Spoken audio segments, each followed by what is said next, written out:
ठाडी में आपका वेलकम है दोस्तों। आज ठेस कहानी फणेश्वर नाथ रेणु द्वारा लिखा गया एक बहुत ही ग्रामीण परिवेश पर आधारित एक बहुत ही सुंदर कहानी है, जिसकी कथा वस्तु भी बहुत अच्छी है। ग्रामीण परिवेश की कथा वस्तु है। तो इस ठेस कहानी पर आधारित जो प्रश्न उत्तर संभव है, ये एमपी बोर्ड में 12th क्लास में दिया गया है, जबकि बिहार बोर्ड में 8th क्लास में भी दिया गया है। तो उसी को लेकर के हम लोग देख रहे हैं कि उसके प्रश्न उत्तर को देखते हैं। बड़ा ही सुंदर प्रश्न है। सिरसन कौन कौन सी वस्तुएं बनाना जानता था? प्रश्न है एक, सिरसन कौन कौन सी वस्तुएं बनाना जानता था? तो आप उत्तर में इसको लिख सकते हैं कि सिरसन मोती, घास और पटेर की रंगीन शीतल पाटी, बांस की तीलियों की झिलमिलाती चीख, मोढ़े, पूंज की रस्सी के बड़े बड़े जाले, ताल के पत्रों की छतरी, टोपी आदि बनाना जानता था। तो इस प्रकार से आप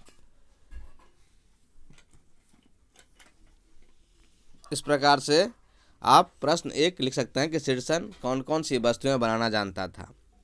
प्रश्न दो की ओर चलते हैं।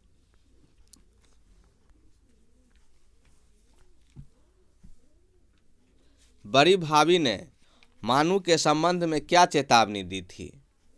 तो इसका उत्तर आप लिखिए। बड़ी भाभी ने मानू के संबंध में चेतावनी दी थी कि मानू के साथ मिठाई आए या न आए, लेकिन 3 जोड़े फैशनेबल चिक, पटेर की 2 शीतल पाटी अवश्य आनी चाहिए, और यदि ये चीज़ें नहीं आई तो मानू बैरंग वापस भेज दी जाएगी। इस तरह की चेतावनी बड़ी भाभी ने मानू के संबंध में दी थी। अब प्रश्न 3 की ओर चलते हैं हम लोग।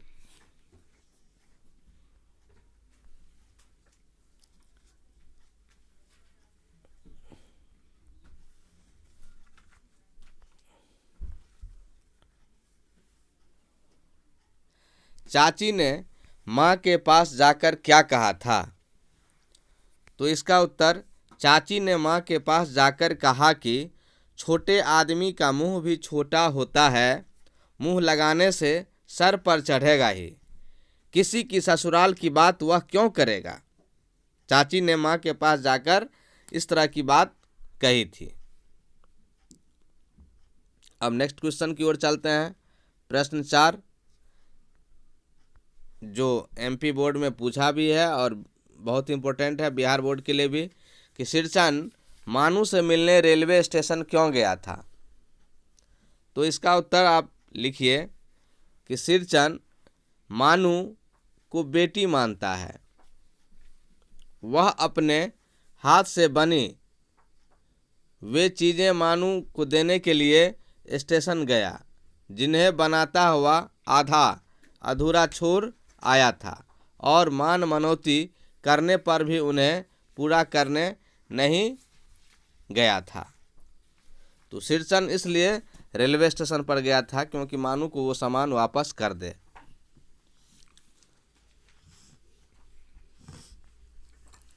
एक अच्छा क्वेश्चन है, जिससे बहुत सारे क्वेश्चन का अर्थ स्पष्ट हो जाएगा, बहुत सारे क्वेश्चनों का जवाब आपको मिल जाएगा। लोगों की सिरसन के प्रति क्या धारणा थी, स्पष्ट कीजिए।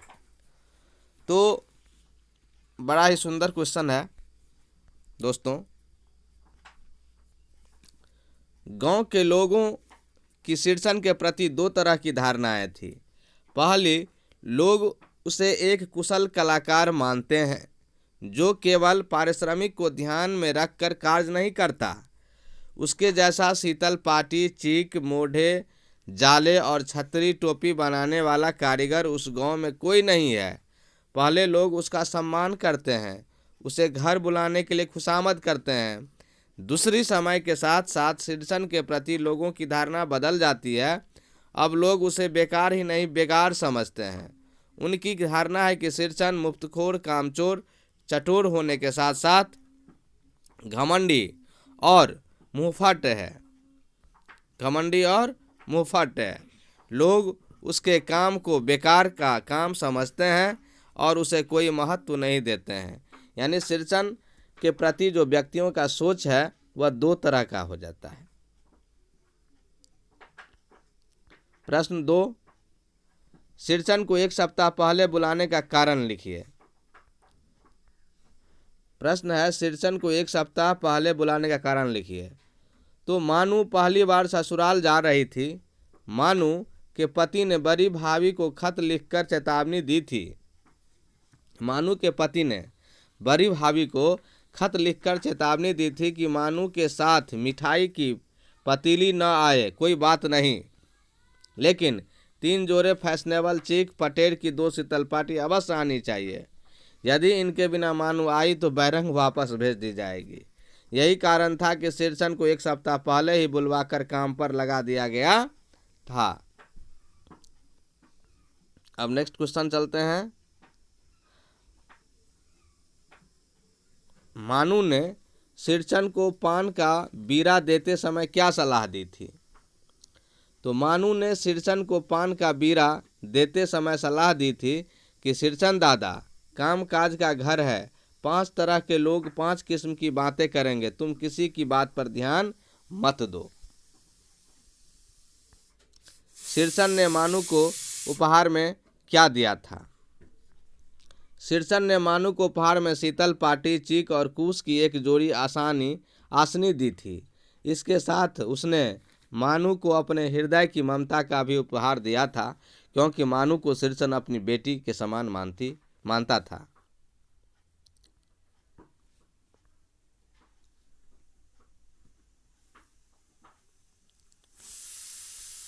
एक भावार्थ स्पष्ट करने के लिए कहा जा रहा है कि निम्नलिखित पंक्ति का भाव विस्तार कीजिए। खाने पीने में चिकनाई की कमी हुई कि काम की सारी चिकनाई खत्म। क्या कहना चाहता है इस पंक्ति के माध्यम से कहानीकार? सिरचन के प्रति ये बात है। तो इसका जवाब है कि खाने पीने के शौकीन व्यक्ति को स्वादिष्ट भोजन चाहिए।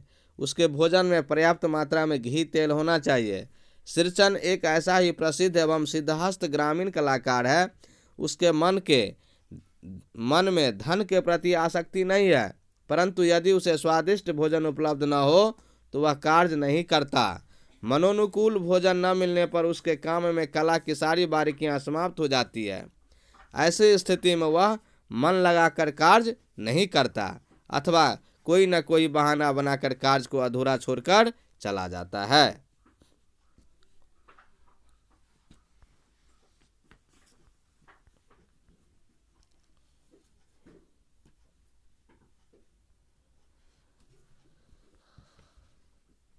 एक अच्छा शब्द है तत्सम शब्द के टाइप पर है कि तत्सम शब्द, तद्भव शब्द, देशज और विदेशज शब्दों को छांट करके इस सूची में से लिखना है। तो तत्सम शब्द, तद्भव, तद्देशज और विदेशज शब्द 4 प्रकार के होते हैं। इसमें से प्रबंध जो है आपका तत्सम शब्द है, संस्कृत में प्रयोग किए आते हैं हूबहू। तद्भव में किसान और खेत आते हैं, तद्भव शब्द।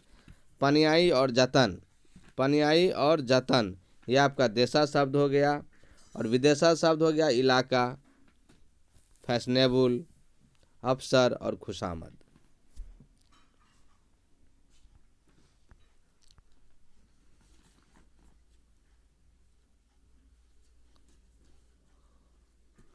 अब देखिए दोस्त, समास से भी क्वेश्चन इसमें दिया गया है।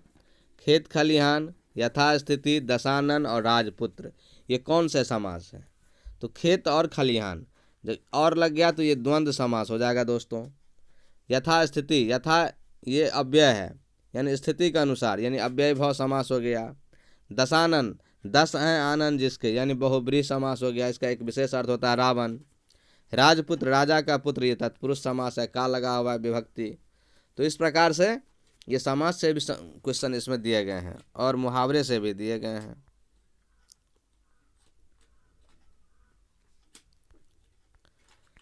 दिए गए मुहावरे का अर्थ स्पष्ट करते हुए उनके वाक्यों में प्रयोग कीजिए। जैसे दुम हिलाना, तो दू मिलाना का मतलब दीन बनकर प्रसन्न करने का प्रयास करना, दीन बनकर प्रसन्न करने का प्रयास करना। अफसर के आगे दुम हिलाना समझदारों का काम नहीं है। अफसर के आगे दुम हिलाना समझदारों का काम नहीं है। ये वाक्य हो गया। मुंह लटकाना मतलब निराश होना। अफसर होने पर, असफल होने पर मुंह लटकाना अच्छा नहीं है।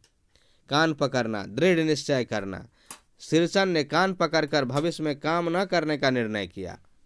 फुट फुट कर रोना, विलख विलख कर रोना। माँ के मृत्यु का समाचार पाकर कर्ण फुट फुट कर रोने लगा।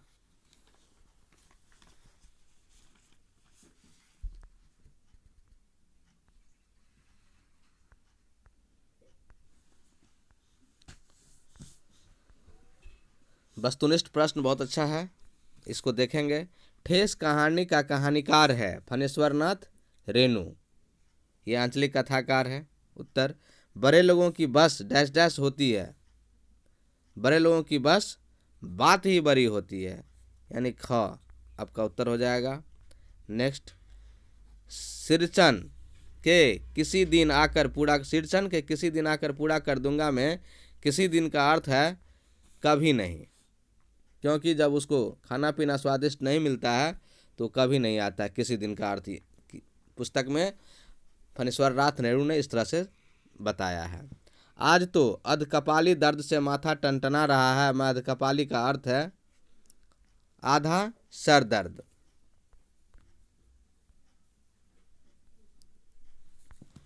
पांच प्रश्न। सिरचन जब काम में मगन रहता है तो उसकी डैश डैश निकल आती है। सिरचन जब काम में मगन रहता है तो जीभ जरा बाहर निकल आती है। क्यों? क्योंकि उसको खाने पीने की ध्यान ज़्यादा होता है, स्वादिष्ट रहता है और काम मन से होता है, उसका ध्यान काम पे होता है। तो सिरचन जब काम करता था तब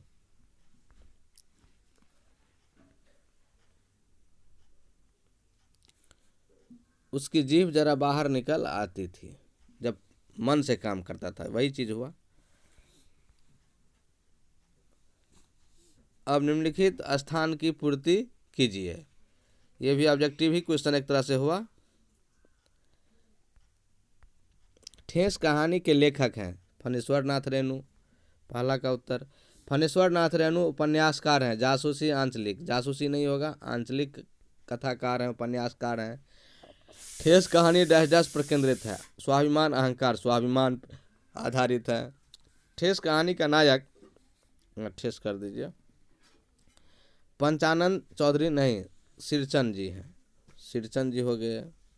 सिरचन ने डैश डैश का उपहार दिया था, मानू को उपहार दिया था। चलिए,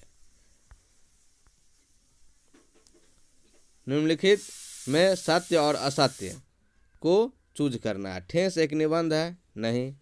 ठेस कहानी शहरी जीवन की है, नहीं, आंचलिक ग्रामीण जीवन की है। सिरचन ने मानू को उपहार में शीतल पाटी, चीक और कुश की एक जोड़ी आसनी दी थी, हाँ, ये तो सत्य है। सिरचन एक स्वाभिमान कलाकार है, ये भी सत्य है। मोहर छाप वाली धोती 8 रुपये में आती है उस समय, ये भी ठीक है।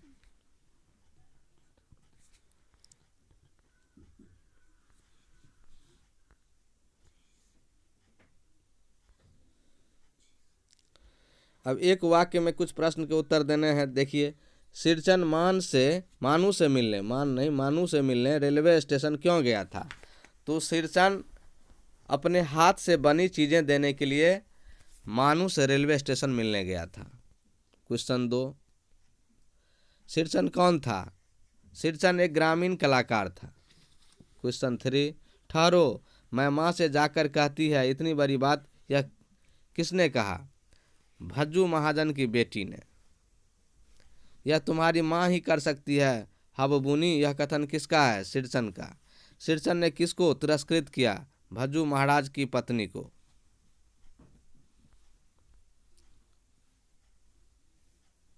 कुछ और क्वेश्चन है, लघु उत्तरीय, अति लघु उत्तरीय। ठेस कहानी का नायक कौन है? सिरचन। सिरचन का चरित्र कहानी में किस बात को उजागर करता है? सिरचन का चरित्र ग्रामीण कलाकार के आत्मसम्मान को उजागर करता है। सिरचन गांव वालों से किस व्यवहार की अपेक्षा करता है? सिरचन गांव वालों से सहज और आत्मीय व्यवहार की अपेक्षा करता है। प्रश्न 4, शीर्षन ने गांव टोली के पंचानन चौधरी के छोटे लड़के को कैसे बेपानी कर दिया था। शीर्षन ने लेखक के सामने ही चौधरी के लड़के को यह कहकर बेपानी कर दिया कि तुम्हारी भाभी कंजूसी से तरकारी परोसती है और इमली की कढ़ी तो उसकी घरवाली बनाती है।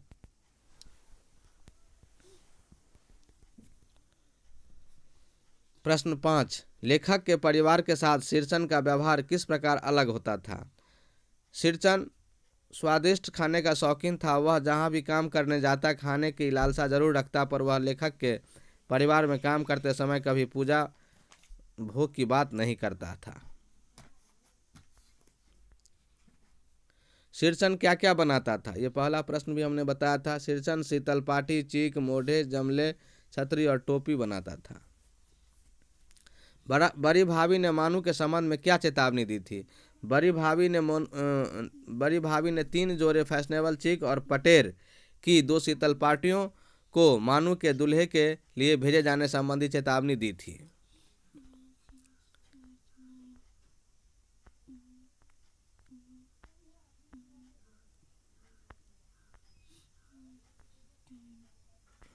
एक प्रश्न बड़ा अच्छा है।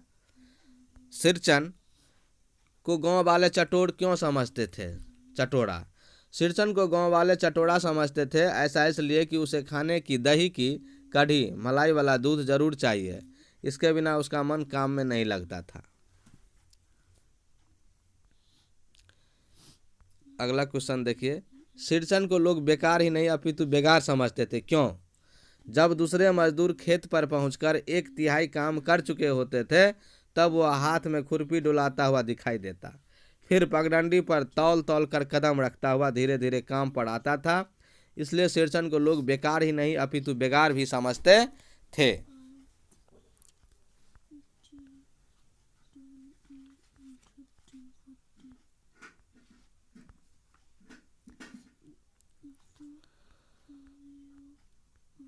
शीर्षन के बारे में आप शीर्षन के चरित्र को देखिए।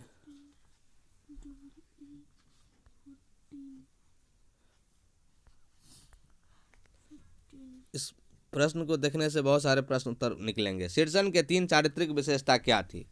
तो पहली विशेषता थी कुशल कारीगर था। शीर्षन अपने इलाके का एक निपुण कारीगर है। उसके जैसे मोती घास और पटेर की शीतल पाटी, बांस की तिलियों की झिलमिलाती चीक, शतरंग डोर के मोढ़े, मूंज की रस्सी के बड़े बड़े जाले, ताल के सूखे पत्तों की छतरी, टोपी कोई नहीं बना सकता। वह एक प्रतिभाशाली कलाकार है। ये तो एक पहली चारित्रिक विशेषता हुई इनकी। दूसरी, ये स्वाभिमानी प्रकृति के हैं। शीर्षन एक स्वाभिमानी कलाकार है। वह गरीब भले ही है लेकिन किसी का तिरस्कार सहन नहीं कर सकता। यानी कि दूसरी जो चारित्रिक विशेषता इनकी है, अपमानित होने की अपेक्षा वह भूखा रहना पसंद करता है। वह लेखक की मझली भाभी मानू की चाची के द्वारा तिरस्कृत होने पर काम अधूरा छोड़कर चला जाता है। स्वादिष्ट भोजन के शौकीन, ये तीसरी इनकी चारित्रिक विशेषता है। शीर्षन स्वादिष्ट भोजन का शौकीन है। यदि उसे स्वादिष्ट भोजन न मिले तो वह काम नहीं करता। उसे तली बघारी तरकारी, दही की कढ़ी, मलाई वाला दूध पसंद है। मनोनुकूल भोजन न मिलने पर वह कोई न कोई बहाना बनाकर खिसक ही जाता है। इसलिए लोग उसे चटोरा भी कहते हैं। शीर्षन मानू के घर से काम छोड़कर क्यों चला जाता है, आखिर क्या बात होती है। तो उत्तर में शीर्षन जिसके घर काम करता है उनसे सहज और आत्मीय व्यवहार की अपेक्षा करता है, यानी स्वाभिमान पर ठेस नहीं पहुंचना चाहता है वो। जब शीर्षन मानू के घर में काम कर रहा है तो उसकी मझली भाभी तथा उसकी चाची उसे तिरस्कृत और अपमानित करती है। वह मानू के घर से काम छोड़कर इसलिए चला जाता है। दूसरे, वह स्वयं को मानू की हवेली से सर्वाधिक सम्मानित अनुभव करता था क्योंकि वहाँ उसकी कारीगरी का सम्मान होता था, परंतु अब उसे वहाँ भी तिरस्कृत और अपमानित किया गया है। इस कारण उसके हृदय को ठेस पहुँचती है और वह काम अधूरा ही छोड़कर चला जाता है।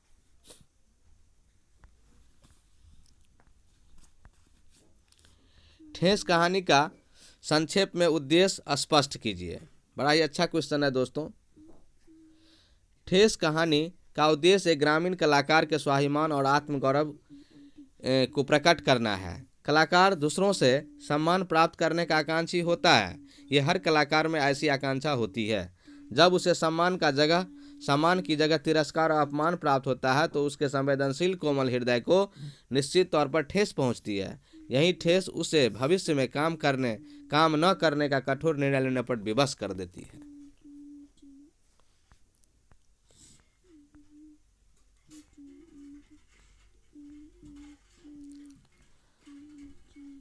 अब थोड़ा सा फणीश्वर नाथ रेणु के बारे में भी देख लेते हैं। फणीश्वर नाथ रेणु का संक्षिप्त जीवन परिचय। आंचलिक कथाकार फणीश्वर नाथ रेणु का जन्म बिहार के पूर्णिया जिले के औराही हिंगना गांव में 4 मार्च 1921 ईस्वी को हुआ था। इनकी विद्यालयी शिक्षा इंटरमीडिएट तक की ही हो पाई। आपने उच्च शिक्षा के लिए विश्वविद्यालय में प्रवेश तो लिया, लेकिन महात्मा गांधी के आह्वान पर पढ़ाई छोड़कर स्वतंत्रता आंदोलन में कूद पड़े। आपने सन 1942 ईस्वी के भारत छोड़ो आंदोलन में सक्रिय भाग लिया, लेकिन 1952 में राजनीति को छोड़कर पूरी तरह से साहित्य सेवा में जुट गए। सन 1970 की बात है। सन 1970 ईस्वी में आपको पद्मश्री से सम्मानित किया गया। रेणु जी जीवन के अंतिम समय तक साहित्य सेवा करते रहे। 11 अप्रैल 1977 ईस्वी को इनका देहांत हो गया। अब इनकी साहित्यिक विशेषता। हिंदी साहित्य जगत में रेणु जी आंचलिक उपन्यास के जनक माने जाते हैं। उन्होंने कथाकार के साथ साथ रिपोर्टाज लेखक के रूप में भी ख्याति प्राप्त की। उनका जीवन उतार चढ़ाव व संघर्ष से भरा था। उनके रचनात्मक साहित्य ने देश की राजनीति को भी प्रभावित किया। सन 1954 में इनकी बहुचर्चित आंचलिक उपन्यास मैला आंचल प्रकाशित हुआ, जिसने हिंदी उपन्यास को एक नई दिशा दी। हिंदी